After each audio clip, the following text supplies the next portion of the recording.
The earliest Jannik Sinner can become world number one again after Carlos Alcaraz's Miami defeat. Carlos Alcaraz's time at the Miami Open came to a shock end as he was defeated in 3 sets by Sebastian Corda. Alcaraz believed he played well against Corda, but it wasn't enough to continue his run at the Miami Open. The Spaniard's early exit from the tournament makes Jannik Sinner the overwhelming favorite to lift the trophy.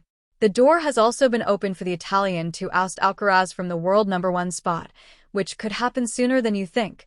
What needs to happen for Jannik Sinner to become world number one?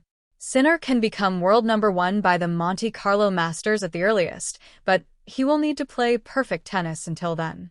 The Italian needs to win in Miami and Monte Carlo back-to-back in order to become the world number one yet again.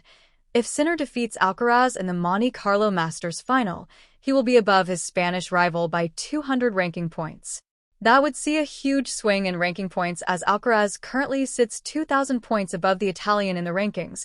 Sinner lost his world number one status after losing to Alcaraz in the final of the US Open, but his ranking has been boosted by his 3-month ban last term.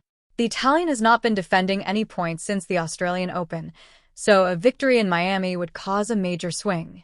Alcaraz enjoyed an impressive clay court swing last term, and he will need to reproduce those results if he wants to hold on to his place at the top of the ATP Tour.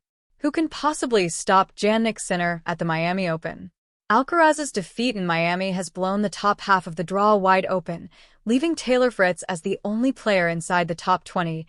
However, Sinner has it considerably harder in the bottom half until he makes it to the final of the Masters event.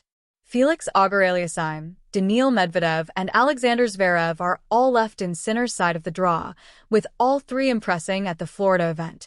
Medvedev reached the Indian Wells final and is replicating his form in Miami, while Auger-Aliassime's hardcourt prowess is better than most on the ATP Tour. Zverev, too, has been finding some form in Miami, particularly on his serve where he has looked pretty unstoppable. If Sinner makes it to the final, he will likely win in Miami, but he could face stumbling blocks before he gets there. Medvedev reached the Indian Wells final and is replicating his form in Miami, while Auger-Aliassime's hardcourt prowess is better than most on the ATP Tour. Zverev, too, has been finding some form in Miami, particularly on his serve where he has looked pretty unstoppable. If Sinner makes it to the final, he will likely win in Miami, but he could face stumbling blocks before he gets there.